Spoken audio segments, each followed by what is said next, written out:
তব কথামৃতং তপ্ত জীবনং কবিভিড়িতং কলমশাপহম শ্রবণমঙ্গলম শ্রীমদাততং ভুবি গৃণন্তি যে ভুরিদা জনা।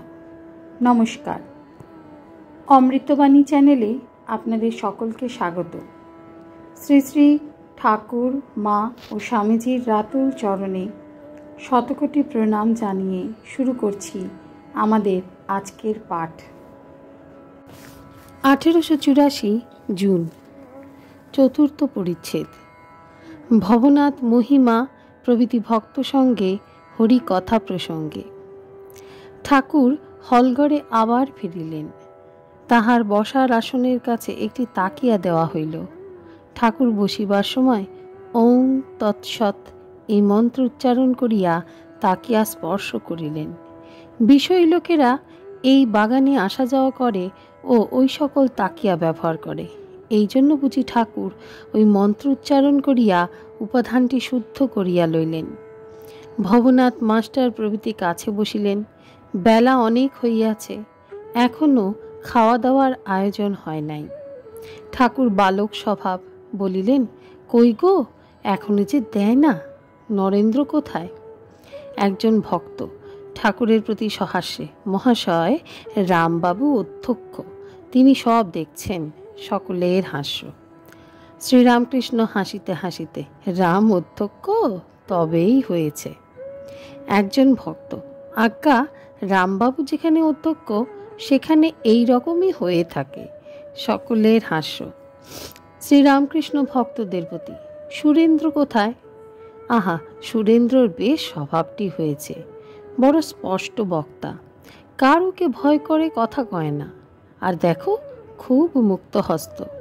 কেউ তার কাছে সাহায্যের জন্য গেলে শুধু হাতে ফেরে না। মাস্টারের প্রতি, তুমি ভগবান দাসের কাছে গিয়েছিলে, কিরকম দেখলে? মাস্টার, আজ্ঞা, কাল নাই গিয়েছিলাম।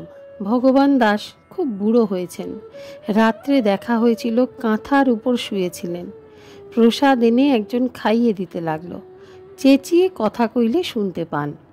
আপনার নাম শুনে বলতে লাগলেন, তোমাদের আর ভাবনা কি?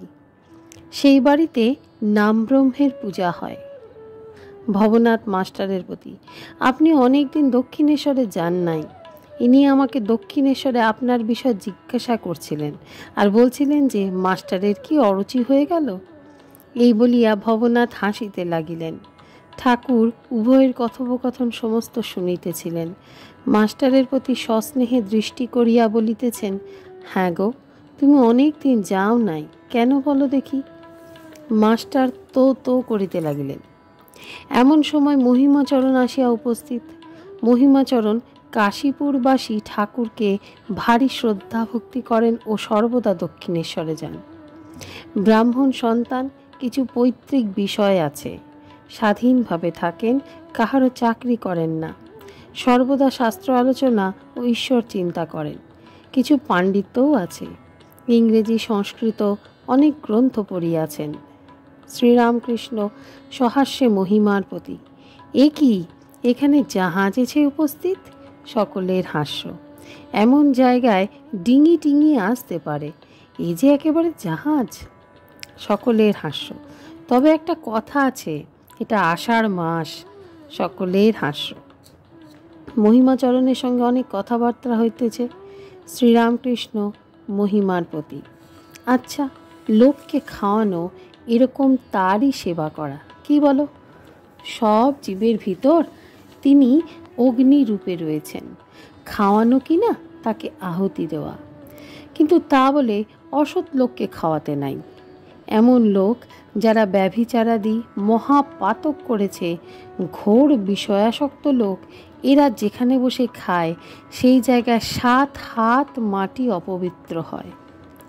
হৃদে শিওরে একবার লোক খাইয়েছিল, তাদের মধ্যে অনেকেই খারাপ লোক।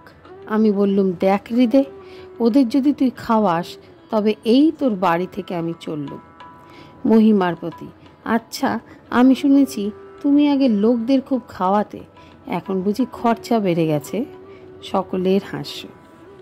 আজকের পাঠ এই পর্যন্তই। নমস্কার। কথামৃতে সুধাধারার সাথে শ্রী শ্রী ঠাকুর, মা ও স্বামীজির অনুত্থানের জন্য চ্যানেলটি সাবস্ক্রাইব করুন।